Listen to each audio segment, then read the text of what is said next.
because you are the reason I'm here. If you're not here, I often say I would be talking to myself, or just Denise and I. And it motivates me, just enriches my life to have people to teach and to, and it motivates me to study and to prepare. I became a better attorney by virtue of, let's see, what do we do? Okay, we're going to be in 1 Samuel chapter 27 to answer that question. 1 Samuel chapter 27, Shmuel Aleph Perchav Zion. And anyway, I became a better attorney when I became a law professor, because I would teach things and I have to say them out loud and make things I wasn't 100% sure of when I was practicing. Suddenly I have to explain it to a room of 50 people. So I had to be sure it was clear. And once in a while, a student would ask a question and I would not know the answer, and I'd never admit it. I wouldn't lie. I would typically say something like, that's a very good question, but we don't have time to discuss it right now. We'll talk about it next class, which was sort of, Ellen would be sitting in the back, Zichron Levracha, she'd know that means Dov doesn't know the answer. Anything like, that's a great question, I wish I had time now, we'll talk about it next week. Or variations on that. It made me better. I would have to find out the answer. And then I'd come back and practice law, and I would know this stuff. And so it's the same thing with learning Torah. I learned all of this probably 3 or 4 times already in my life. And this class, I'm preparing more intensely than I ever did before.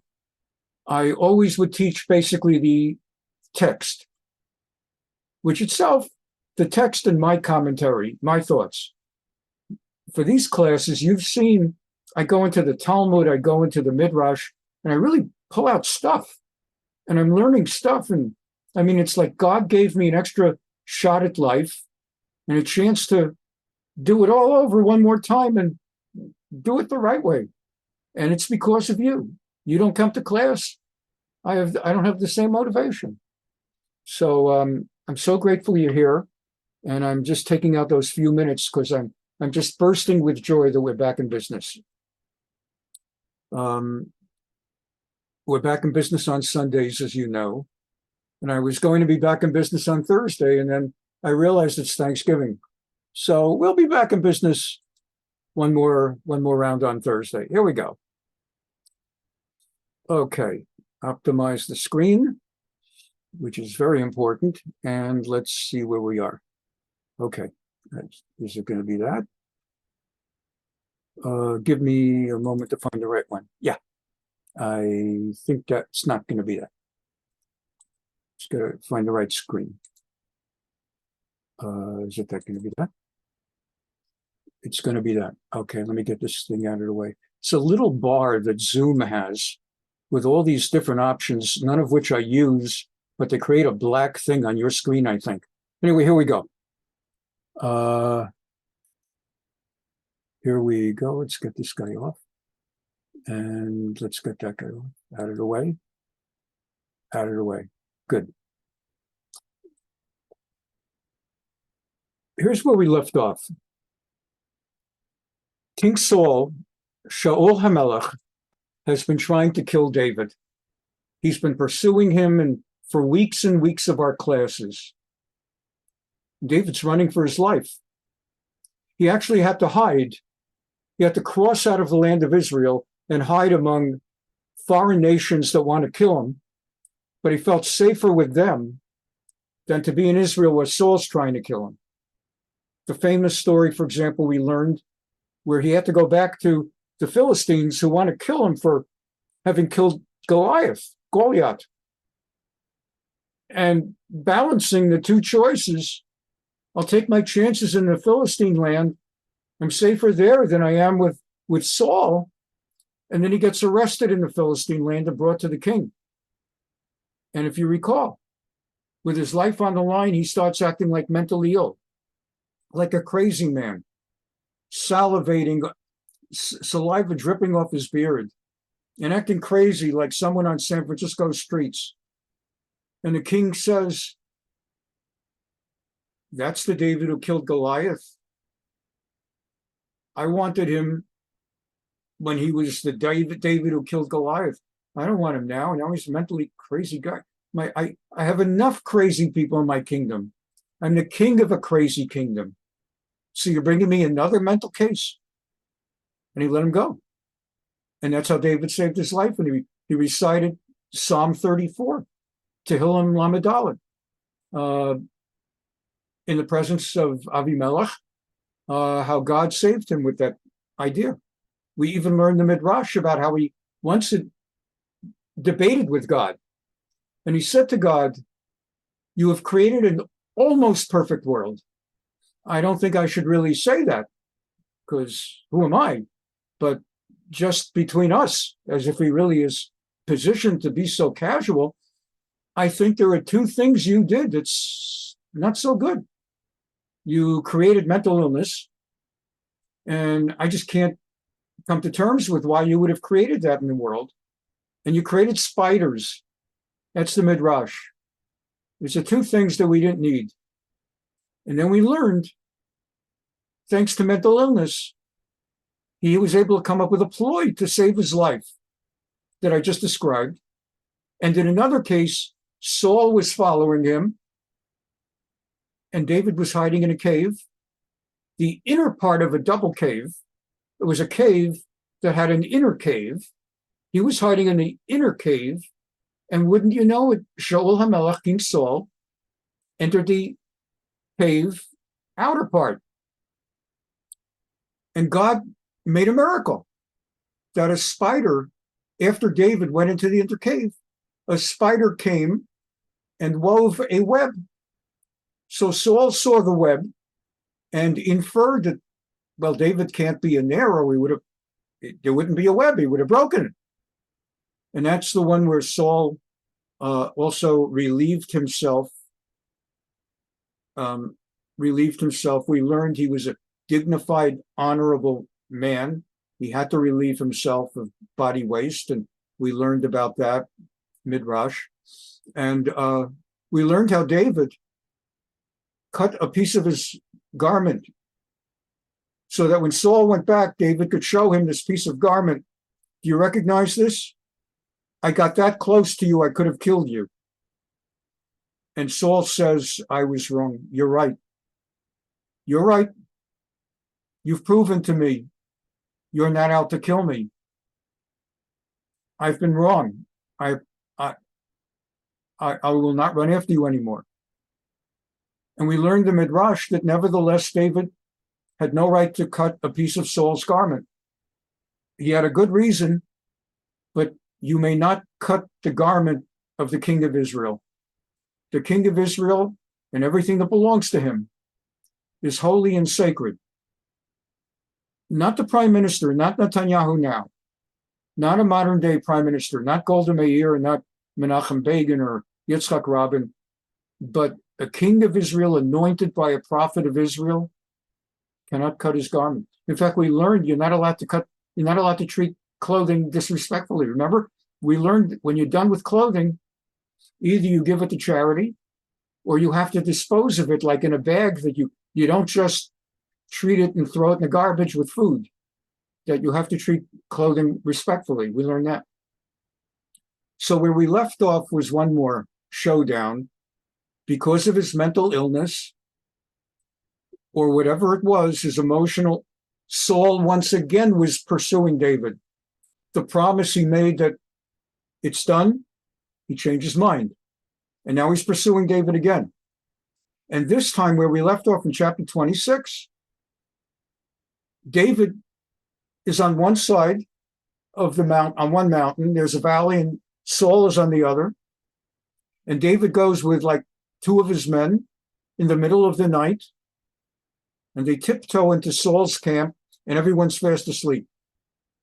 And this time, David's not going to cut his garment, but instead, David takes the spear, the king's spear. It would be like nowadays taking his machine gun, his rifle.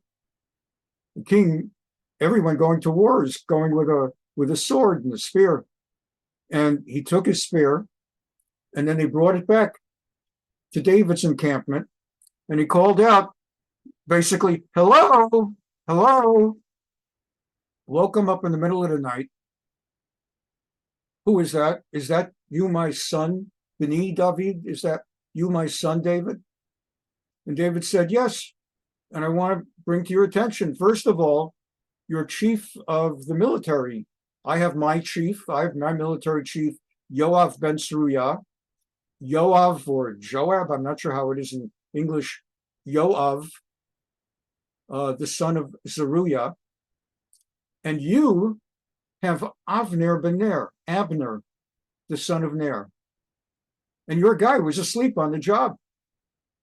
I was able to tiptoe. I could have killed you. And I didn't do it. But here's his spear. Do you recognize it? I mean, look around. Do you have a spear? It's like a Brooklyn pun. And so we've got the spear. I could have killed you. And as a result of that, Saul again says, I was wrong. And that's where we leave off. We are starting to reach the end of Samuel, of 1 Samuel, Shmuel Aleph. And I hate to do spoiler alerts, so if you don't want to hear what's going to happen next, but we're coming to the end of Saul's life. And this has got to stop. And God's going to put an end to it. And that's where we are now. So we continue. From the end of chapter 26, I'll just read it in English, just to get us going quickly. So David calls out in the middle of the night. Saul recognized David's voice, and he asked, is that your voice, my son David? And David replied, it is, my Lord King. And he went on, but why does my Lord continue to pursue his servant? What have I done? What wrong am I guilty of? Now let my Lord the King hear his servant out. If the Lord has incited you against me, let him be appeased by an offering. I'll offer a sacrifice. But if it's men, may they be accursed. If the reason you're coming after me is because you have guys who are whispering in your ear that I'm a rebel against the kingdom, may God strike them. May they be accursed of God. For they've driven me out today.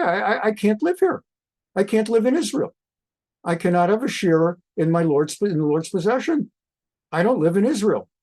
Benachalat Hashem is a euphemism for the land of Israel. The Lord's possession. What does God possess? The land of Israel. But I'm told, go and worship other gods. You guys are telling me go to other countries where you're driving me out of Israel. In those days, keep in mind, in those days, a country worshipped a god. It's not like the United States.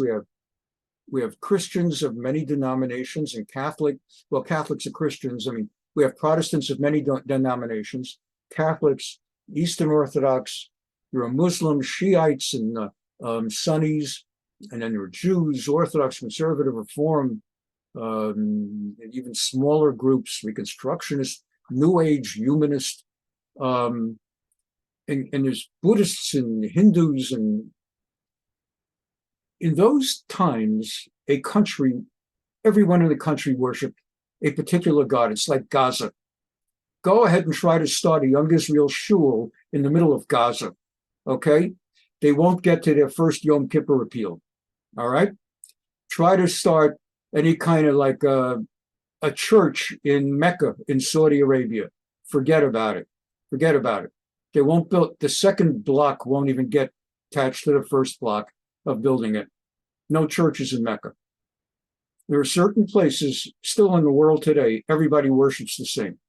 In those days, it really was that way. If you lived in Rome, you followed Roman mythology, you prayed to Zeus, or whichever god, or Jupiter.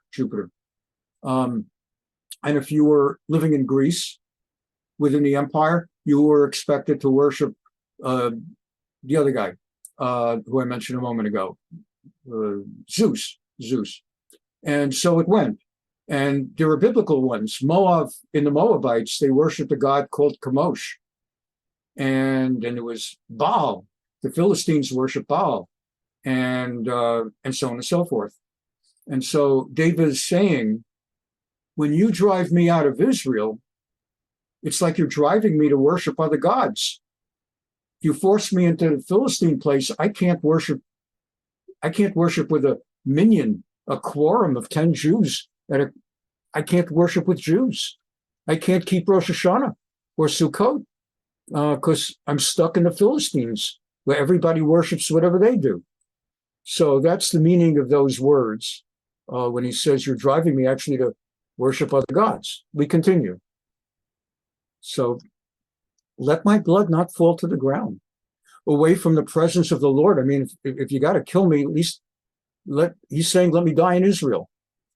For the king of Israel, you, Saul, has come out to seek a single flea. That's all I am. I'm just a flea. I'm nothing. Come on. It's like you're on a hunt. Like the way the British go and they get the fox and they go hunting for whatever it is that they hunt for in Downton Abbey. When they all get on the horse and they all get dressed up all nice to go kill some animal. And that's what you're doing. It's like you're going partridge shooting. Okay, they didn't have guns in those days. I guess they used bows and arrows. Saul said, my bad. Chatati. I'm in the wrong. You're safe. Shuv b'ni David. Pilo aralecha od. Tachat asher yokra nafshi be'inecha hayom hazeh.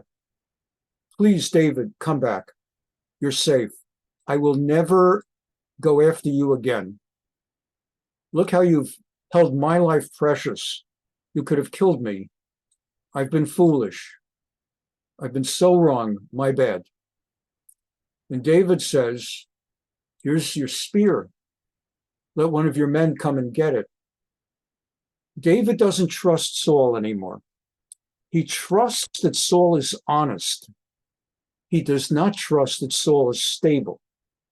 He believes Saul when Shaul HaMelech, when King Shaul says, I will never, ever again pursue you. He knows that Shaul means it. He doesn't trust that in the time it takes to go from my mountain to your mountain, you won't change your mind. So let someone cut, but I don't want to run around. I don't want to run off with your spear because I'm not allowed to. It's holy. It belongs to the king, the anointed of Israel. So I have to return it. I have no way to do it. There's no UPS, FedEx. Have somebody come and get it. And so it goes. And so that chapter 26 ended. Shaul answered, may you be blessed, my son David. You shall achieve and you shall prevail. Gam yachol tuchal. Vayelech David ledarko, v'Shaul shav l'mkomo. David goes his way, and Saul goes his way. Okay, here we are, chapter 27. Vayomer David alibo. Now David's now safe to live in Israel, but in his heart, he says to himself, I am not safe to live in Israel. This guy is not stable. I no longer feel safe. Even with him promising he will never pursue me again, I'm better off amid the Philistines and King Achish convincing him not to kill me. Someday, I'm certainly going to perish at the hands of Saul. This guy, it just, ata, ayin, it means now, esafeh yom echad biyad Shaul. One of these days, he's going to come and get me. I'm just not safe. Ein li tov. Tihi maleti malet al eretz plishtim. The best thing for me to do is to go to the Philistines. Crazy though it sounds. Saul will give up hunting me because he will learn that I'm not in his borders, and I finally will get away from him. I have another problem. The Philistines. But priorities, triage, got to get out of here.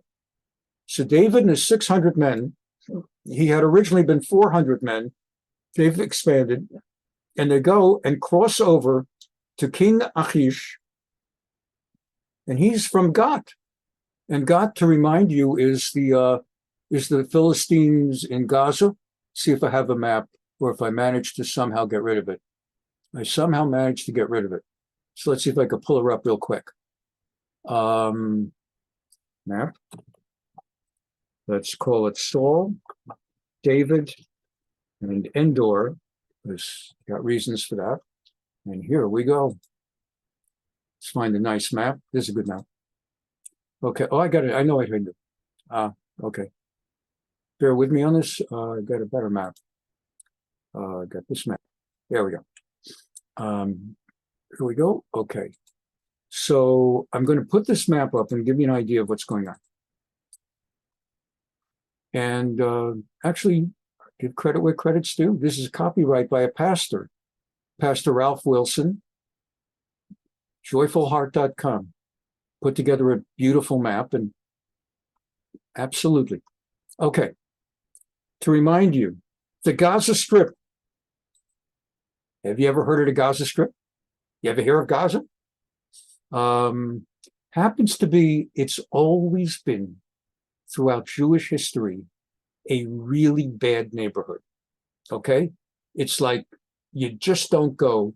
I don't think a Jew in history of the last 2,000 years ever decided, let's go to Gaza for Thanksgiving. Okay? They just don't go. I don't know if there's a 5-star hotel there. They might have a 5-bullet hotel there. That's probably how they vacation. Come to our 5-bullet hotel. No, this is only a 4-bullet hotel. We don't have a tunnel underneath. So anyway, Gaza Strip, Ashkelon, Ashdod, this is all part of what belonged to the Philistines. And Goliath was from Gath. And Achish is the king in Gath. And as we see, it's the land of the Philistines, which is where the Romans came up with the name Palestine later on. The land of Palestine is the same as the land of Israel. From the right, what did the anti-Semites chant at the colleges? From the river to the sea, Mediterranean, Palestine will be free. From the river to the sea, Palestine will be free. What they mean is that there should be no more Israel. What I have in mind when I chant that is there should be no more Palestine Authority. Also from the river to the sea, because Palestine and Israel is the same thing. Anyway, back to our story. So you had the Philistines, you had the city of Gath, King Achish's capital is here. So it's kind of like a boundary, a border. And King Saul of Israel, who was from the tribe of Benjamin, he cannot pursue into this area that's marked, let's say, by the red arrows. That's another country. They don't have, but the Pastor Wilson did not actually put the exact boundaries on, but where the red arrows are, or maroon, is a separate country off limits to Saul. He's a dead man if he goes there. So David tries his luck, and he goes to Gath.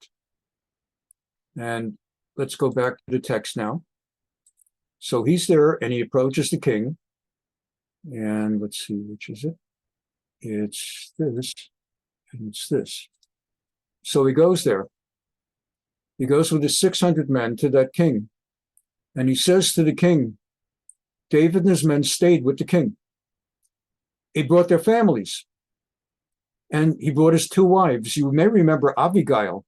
Janet Halpert had asked, we had a very robust conversation when David married Abigail, because there was his marriage to Michal, the daughter of King Saul. And was he married? Wasn't he married? We discussed that several weeks ago. And Abigail was the wife of that very brusque and crude, brutish guy, Nabal, who David was going to actually kill. And the night before he killed him, Abigail, to save her husband's life, gave David the food and drink and things that he had asked for to help support his army of 600 men. And when she told Nabal the next day that she had given this, he was a very cheap, miserly man. And when he heard that his wife had given that away, he, if you remember, he was struck with a paralysis. and it led to like a heart attack, and he died within hours. And David married Abigail. Separately, it told us at that time, the next verse, and he also married Achinoam.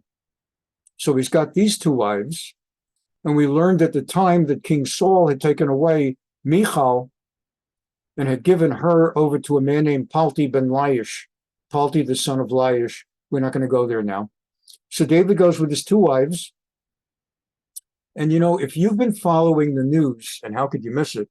If you're in our class, you undoubtedly have been following something about the general idea of what's going on with the war with Gaza and the war with Hamas, and how they murdered 1,200 Jews and they took 240 hostages. And you perhaps have heard all the news today about the kidnappers making a deal with Israel and all of that stuff about releasing some hostages. And we're not going to get into that, but just file that all in the back of your minds.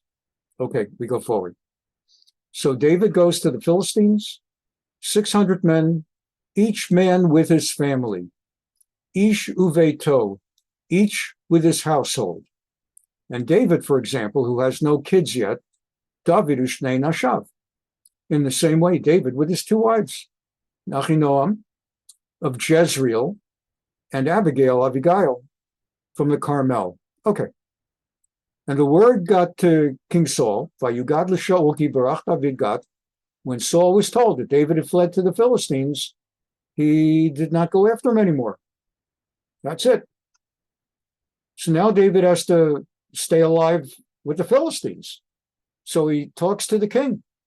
Look, if you please, let a place be granted me in one of the country towns where I can live. I don't want to live in your capital city and take up space with you. Please set me aside my 600 men. You know, if each one brought a wife, so that's already 1,200 people. Some of them have kids. It's probably about 2,000 people. So maybe you have a county or something that's kind of empty for my 2,000 people, and let us be there. Why should your servant remain with you in the royal city? It's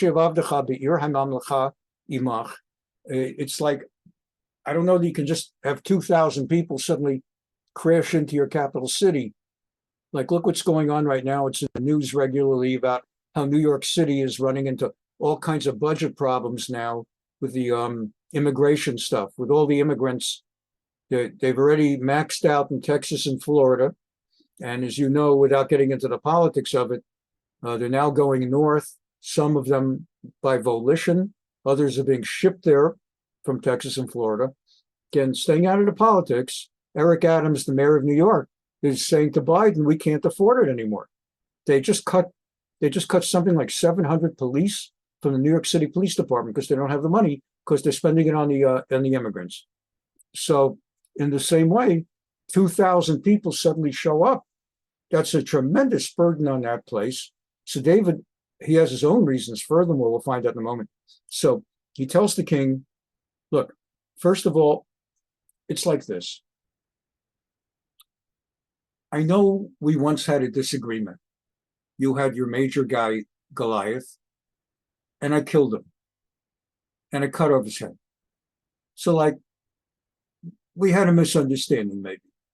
But like, let's let bygones be bygones, because here's the deal. Right now, the king of Israel wants me dead. Okay? In those days, I was on good terms with the king of Israel. He even gave me his daughter for a wife. Now he wants me dead. Everybody knows this. You're next door. You're the next country over. You know it. You don't need radio and TV to get the news. So I am an enemy. I'm public enemy number one. Is it fair? That's not the question. I'm just a dead man. Therefore, I'm sick of it, and I'm turning my allegiance over to you. Call me a turncoat, call me a traitor, whatever you like. I'm no longer loyal. I have had it, and I'm willing to be like your most loyal guy, and I'm a very good fighter, you could really use me and my 600 guys in the army, and I'm offering my services. A little bit, it's like, I'm just thinking now, remember how like with that Russia-Ukraine fight, and then this guy came to Putin, and he has his own private army, the Wagner group, and Putin took him on, and this madman went and he killed a lot of Ukrainians. Next thing you know, he wants to kill Putin, and then next thing you know, Putin shoots him out of a plane. Much better to be a rabbi, much better job, much safer. So anyway, that's what he's saying. I have my private army, and I'm no longer loyal to Israel. I'm finished with them. I'm with you, and I'm going to fight for you. Just please set me up somewhere else. So, Vayiten lo Achish bayomahu at Tziklag. Achish bought it. The king said, "You know what? I believe you." And so let's take a look at that again. Let's look at that map. He sends it to Tziklag. Where is Tziklag? Let's take a look. See how I can do this. Share screen. And there we are, of course. So this is Gath. This is Gath. And he says to David, you can be in Tziklag. Well, it's Tziklag. There's a city of Ekron, Ashdod, Ashkelon, Gaza. Modern day Israel, Ashdod is part of Israel, southern Israel. Ashkelon is part of southern Israel. These are great vacation areas on the Mediterranean, amazing beaches, amazing views. The only problem is the neighbors. But just like it's very nice in San Diego, depending on what, not all of San Diego is being inundated. There are some very nice vacation spots. So that's modern. In those days, Ashdod and Ashkelon were part of the Philistines, and Tziklag is here. So it's part of the Philistine area. It's part of Gaza, but it's off the beaten track. Very important. So the king is here. So there is a direct route, but it's outside the beaten track. This is the center. What could I compare it to? It's like if you live in Southern California and you have LA and you have Orange County even. There's certain parts of the San Fernando Valley, you go far enough west, next thing you know, you're in Oxnard, and then you're in that place where they have, what is it, the Danish or whatever it is, going blank a moment, the place with the windmills and everything. What am I talking about, Denise? Do you know? That vacation spot that's all the way out past Oxnard and Camarillo. I think you're referring to Solvang. Exactly, Solvang. So it's like Solvang. It's part of the jurisdiction, but it's so far away that nobody knows what's going on there. All they know is there are a bunch of people from Denmark serving Danish. So we continue. King Achish gives him Tziklag. And that's how Tziklag came to belong to the kings of Judah. Aha. That's a little footnote to our story. Just that you should know, while Gaza will remain Gaza, there will be a point of a war between the kings of Judah and the kings of Gaza, and Tziklag will become, because it's not on the coast, it's a little bit inland. And by giving it to David, it actually ends up in the Jewish jurisdiction under the kings of Judah later on. She's mentioning that. Okay, we continue. So, we continue.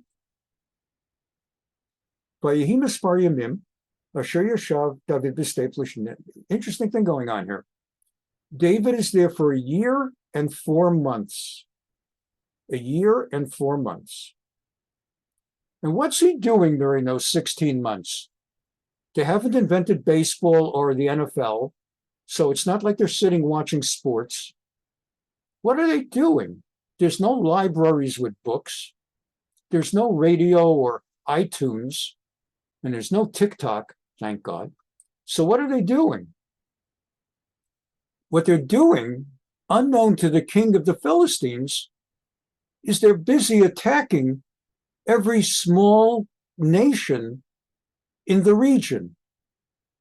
They raided the people of Geshur, the Gizri, the Gizrites, the the Amalekites. He and his 600 men would tell their wives and those who had kids, you just stay home. We're going out to raid the Amalekites and kill a bunch of them because they are enemies of Israel, because we are not turncoats on Israel. We are fifth columnists, not letting, and we've convinced the King Achish that we're really with him because we do want to save our necks from King Saul, but we remain loyal to Saul. So we may as well use this crazy situation to do some good for the Jews while we're up the creek. So here we are, just outside the area that the king can keep an eye on us. Let's go around killing small nations that are a threat to Israel. They're the inhabitants, all the way to the land of Egypt. So what does this mean? So they're fighting. So from Tziklag, they're fighting all the way down to here. This whole area goes farther down. Imagine this map goes a good chunk farther down. As you may know, the Gaza Strip in modern times, Hamas and all this junk. So one side empties into Israel, which is why there was that horrible tragedy. They crossed that border. And the other border empties into Egypt. And you better believe Egypt has that border tight. They didn't go to sleep. They won't let them in. And they're really on top of it. And they really have a blockade that they don't let anything through. So David was attacking this area where you have small nations threatening Israel. So in the meantime, he's doing that. Okay. And the king, he's watching this area, understands he's got a loyal guy with 2,000 people here, and he doesn't know what's going on because there's no news. There's just people don't pass the news that way, as long as they don't go out of their way to say it. And when David would attack a region, he would leave no man or woman alive. He killed them all. And he would take their sheep, sonu bakar, their sheep and their cattle, chamorim ugmalim, and their donkeys and their camels, and their clothing. He basically would loot the place, which is what was done in ancient times. That's how wars were fought in ancient times, kill or be killed. That's how the Hamas fight today. And he took whatever they could. They needed food. They're far away from anywhere with it. That's how they got their food, and that's how they took care of their families. And he would come and return, and every so often he would go back up to Achish and just kind of get together for a cup of coffee. Just stay in touch.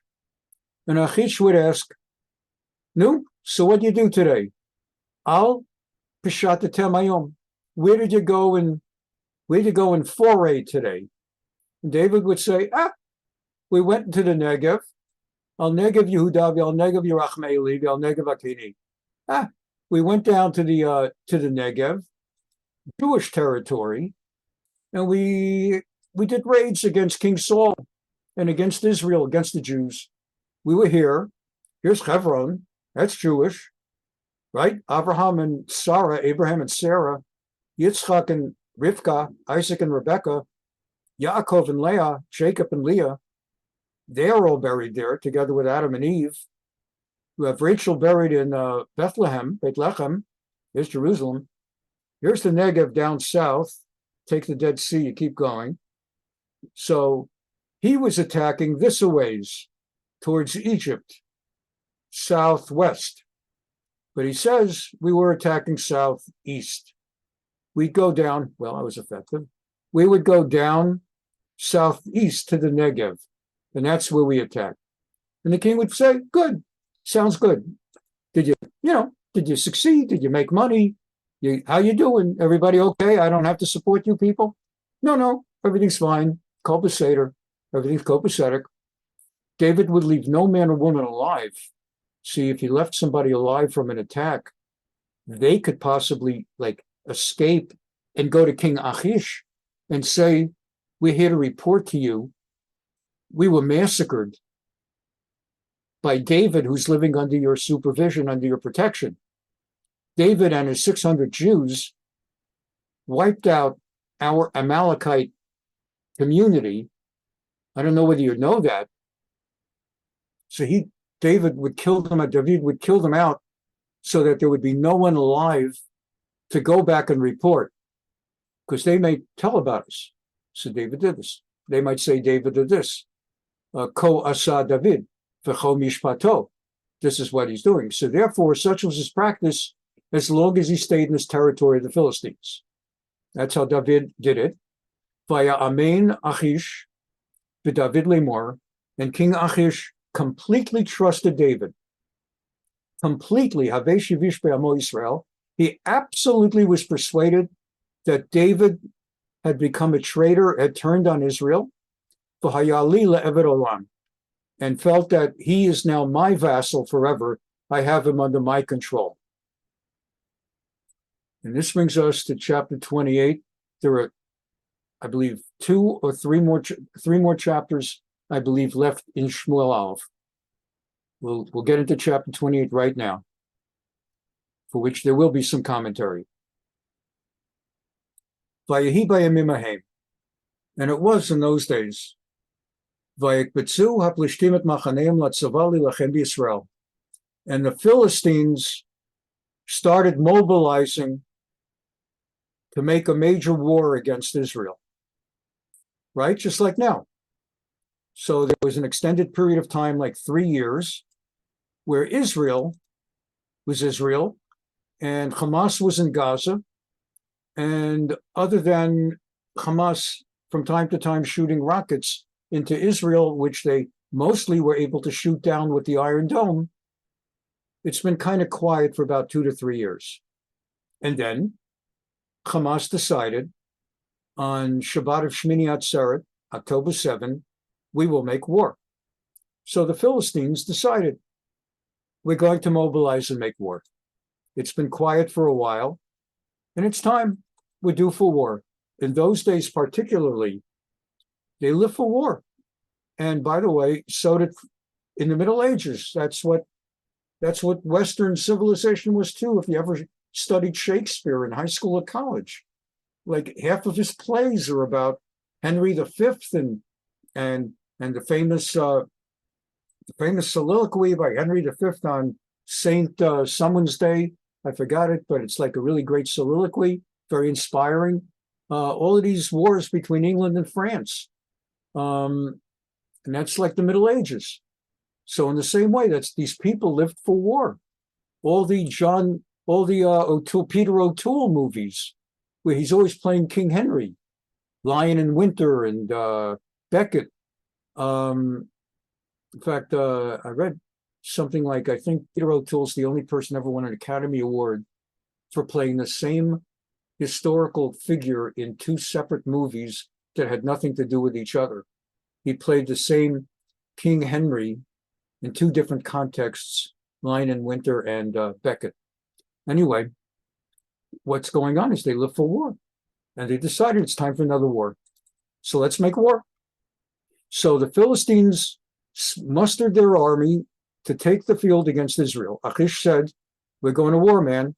You know, of course, that you and your men, I mean, you've pledged loyalty to me, so you're going to be coming with my army, right? I expect your 600. Now we're going beyond talk. Till now, you guys, you 2,000 Jews have been living, 600 men of fighting army, and your wives and kids have been living in Tziklag, and now it's time for Tachlis. Now I want you at war. And David said, that's the deal. You surely know what your servant will do. So he doesn't quite say, I'm ready to go to war against Israel, but he says, you know what I'm going to do. In that case, Achish said, I'm going to appoint you my bodyguard for life. Shomer Leroshi, the guy to guard my head, literally. I'm going to make you the guy whose job it is to watch my head. That was that expression rather than to watch his back. Wow. So David's going to go to war. Until now, David said he's going to give up loyalty, but he hasn't done anything against it. He's actually been killing Israel's enemies without Achish knowing it. Okay, now the text takes us in a side segue. And the prophet Samuel died. Shmuel met. Meanwhile, Samuel of old age died. We already had learned before the break, he had retired from public life as prophet of Israel and anointed Saul to be the king and new leader. And now he died. Vayispedulo kol Yisrael, and the entire people of Israel did a hesped. They mourned for him. Vayikbaruhu b'Ramah, and they buried him in his central capital, in his city, Ramah. You've heard of Camp Ramah, the summer camp of the conservative Judaism. It's named for Ramah, the place where the prophet Samuel was based. That's where they got the name Camp Ramah. And the entire nation of Israel mourned. It's the kind of thing that, like when a great American dies and the president announces tomorrow or for a week, we're going to have all the American flags at half staff when a great American dies. So in the same way, the whole nation mourned. Shaul, now here we go. Oh, this is interesting. Shaul hisir ha'avot ve'et hayidonim me'ha'aretz. Saul, you should know, declared it forbidden basically for fortune tellers to operate. What's that all about?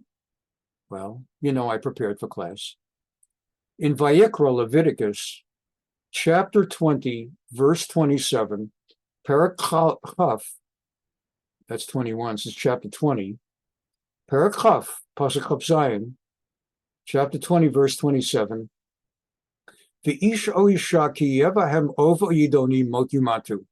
The Torah commands in the third book of the Torah, Vayikra, Leviticus, man or woman who has a ghost. By ghost, it's talking about like a crystal ball where you claim that you can raise up ghosts from the dead, or a familiar spirit, not that you keep a ghost in your backyard, but the idea who claims that they are capable of raising up the dead, raising up a ghost, and that's an ov or a yid oni. Those are the Hebrew words. Mot yumatu. That's a death penalty in Torah law.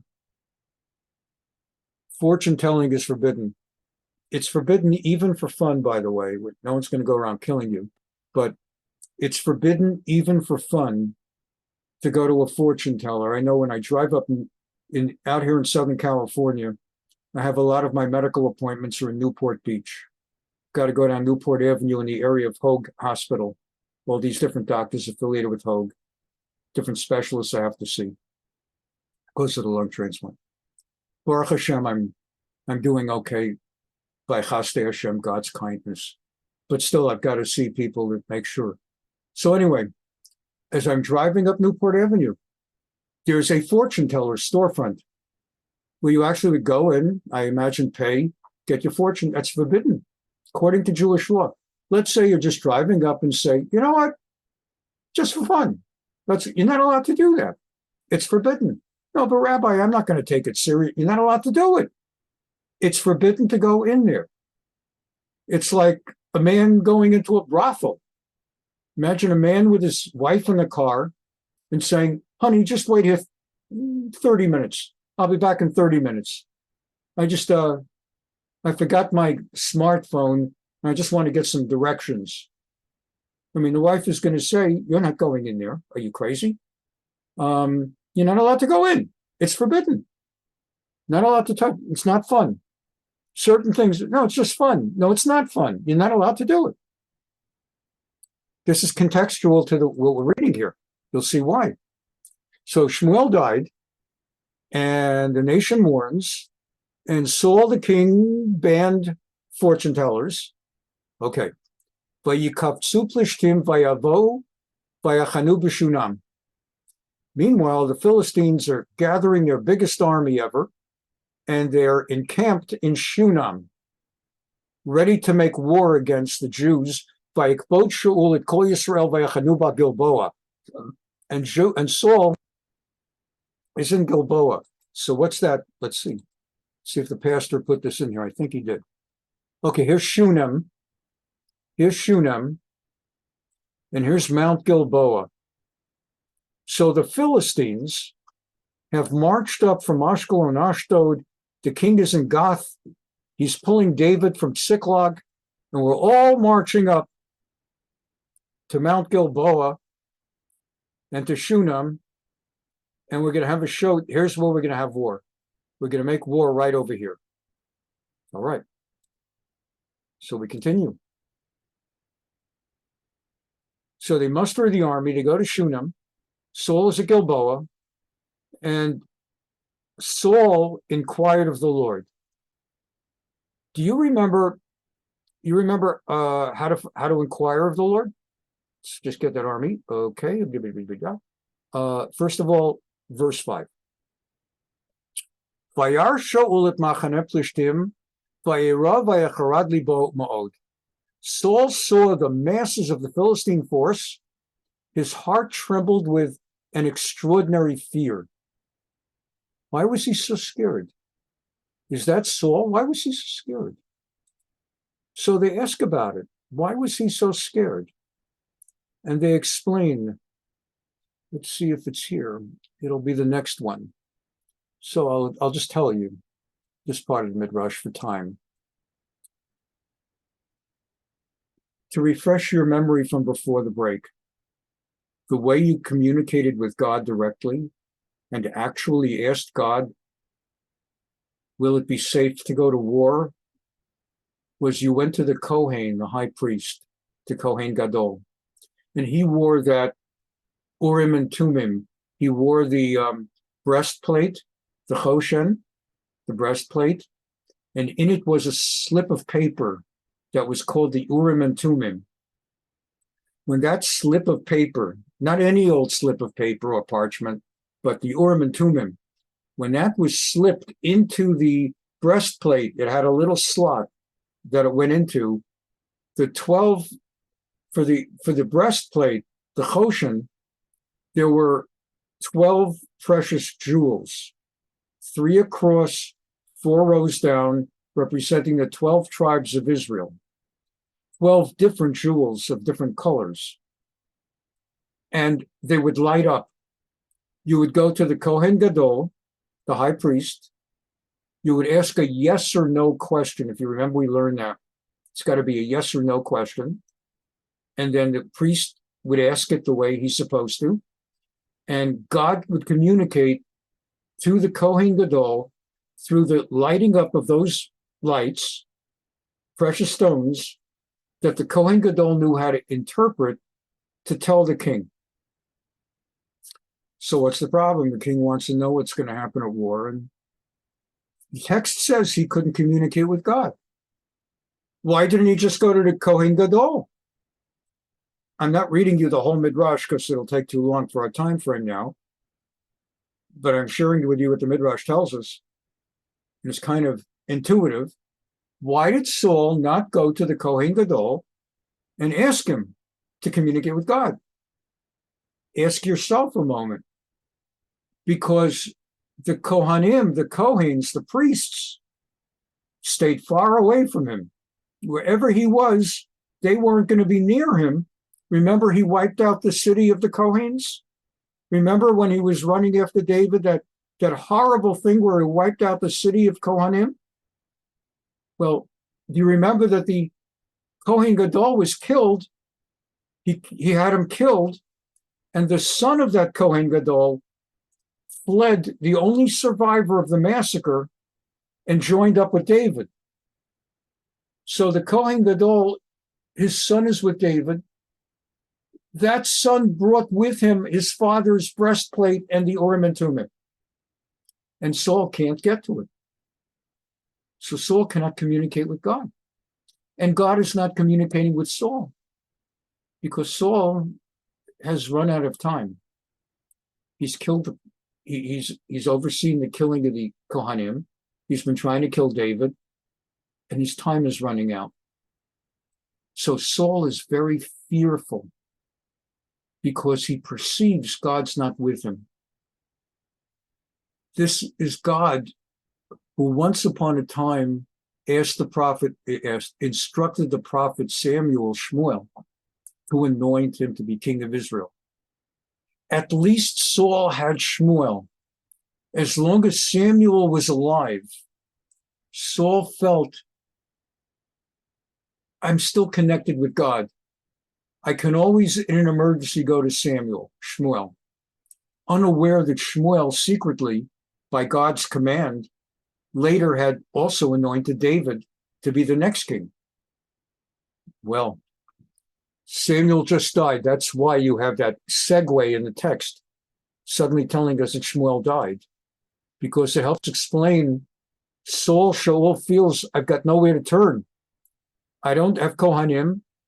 Saul saw the Philistine force, and he was terrified. Yecharad libo, his heart trembled. Vayashal Shaul b'Hashem, he tried to inquire of God, but God didn't answer him because there were no Urim and Thummim. He was just talking to God in prayer, and God at this moment was not answering his prayer. Gam b'chalomot, gam b'urim, gam b'neviim. God did not respond to him, not by dreams, and not by the Urim, as I explained, and no prophet came to him. He was alone.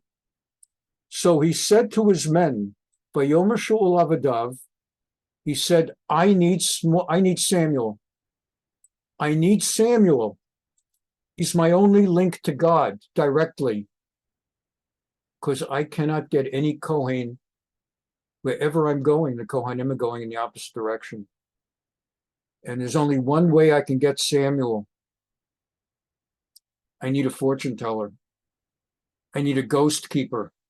I just read you the text in Vayikra Leviticus. Person who raises up ghosts from the dead, or claims to, obviously can't do it, it's fake. Person who raises up ghosts from the dead, death penalty. And we just read at the beginning of this chapter 28, Saul himself had issued the order throughout Israel, capital punishment for any fortune tellers. I need Samuel. And he's dead. I need to find a fortune teller who can bring them up from the dead. But you just forbade them. You just banned them. You just said that anyone who does it's getting capital punishment.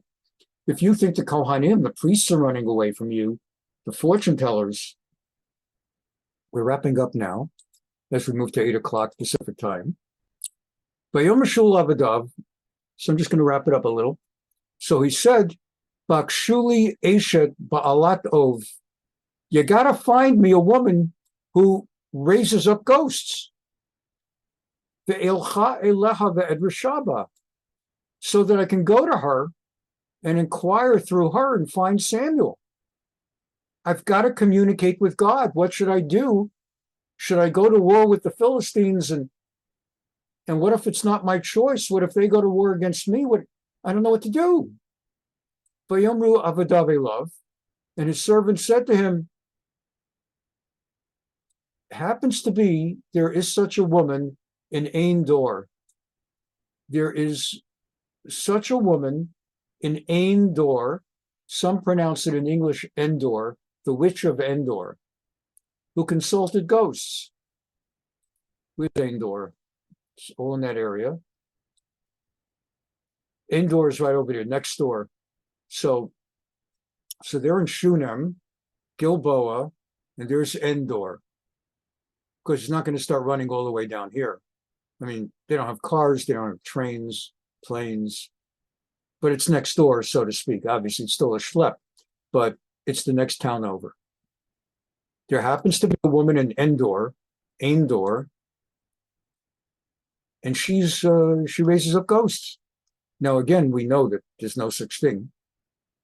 And so he says, I gotta speak to the prophet Samuel. So Vayitchapes Shaul, Vayalbash begadim acherim. He takes off his royal garments, his royal garb, his robes, as king of Israel, and he disguises himself, putting on different clothes, and he sets out with two men. And God willing, next week we'll find out what happens. I always try to leave it on a cliffhanger. If I don't leave you a cliffhanger, it's like, what's wrong with Rabbi Fischer? I think you should see another one of his doctors. There's something wrong. So anyway, that's our cliffhanger. I hope you, and thank you again for being here. And God willing, we'll find out what happens as far as Samuel and Saul and the ghost, and we'll see it. Thanks very much for being here. Have a very happy Thanksgiving. And actually, when you sit at the table, say thanks. Don't make it the longest thing if that's not your thing, but if you don't normally do that, it is Thanksgiving. The turkey can't say it. You say it with the people at your table. Thanks to God for the fact that we live in America, or wherever we live, for those of us in class who live in Israel. Thank God for what we have, that we weren't born in Somalia, that we weren't born in one of these places, and thank God that we live in freedom. Thank God that we can go to sleep at night and sleep peacefully. Even for those of us in America, thank God we're not in downtown Chicago, South Side on a Saturday night. Thank God for what we have. Thank God that we have food. Thank God we have clothing. And God bless America, and God bless Israel. Okay, happy Thanksgiving. Bye-bye.